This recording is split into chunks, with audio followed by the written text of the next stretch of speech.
The student leadership argue that institutions of higher learning just increase tuition fees without considering the challenges faced by students. Some of the considerations are that some students obtain loans which do not cover all their expenses, as well as the unequal funding for students at private and public institutions. There is then a proper need to regulate higher education fees through an act of parliament, because currently when higher education institutions decide to up their fees, it's not mainly regulated. We need to be able to remain consistent and binding system, allowing all students to write exams under predetermined conditions, because sometimes, especially students at private institutions, they are pressed with predetermined rates, and some of this end up hindering them and they are not allowed to write examination. NANSO leadership is also not happy with the Namibia Students Financial Assistance Fund NASFAF's decision not to convert loans into grants for students. The financial situation of NASFAF is of great concern, but the student body proposes that the awarding criteria be relooked or strengthened.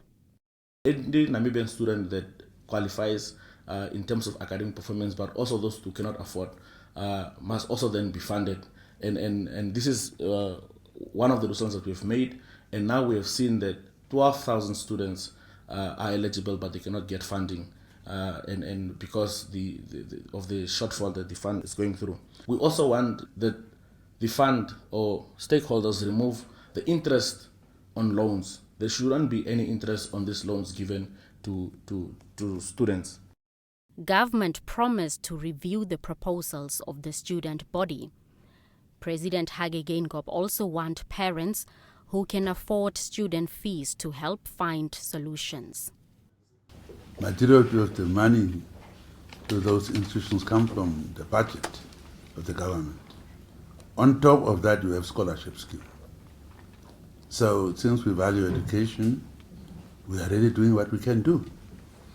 One thing I must throw at you is throughout the submissions, we never heard anything about parents.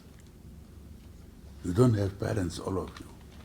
Where is the role of the parents? Are you telling me everybody must be educated by government? Where does it happen in the world? We're a capitalist country. We are totally capitalism. Now, so even socialism, there is government, there's free education. But you don't mention anything about parents.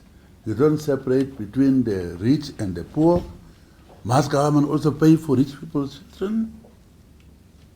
We make a distinction. Needy, maybe. When it comes to government commitment, there can be no question there. Having been at the Ministry of Finance, I remember very well that when we first started off, we used to have a budget for the scholarship fund at around 200 million. As we are speaking today, it's over 1 billion. That in itself is an indication that there is a commitment on the side of government to really come forward and assist the students in addition to funding the institutions.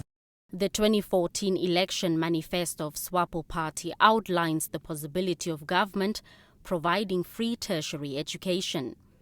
The students have, however, challenged the SWAPO-led government to investigate how this provision can be realized.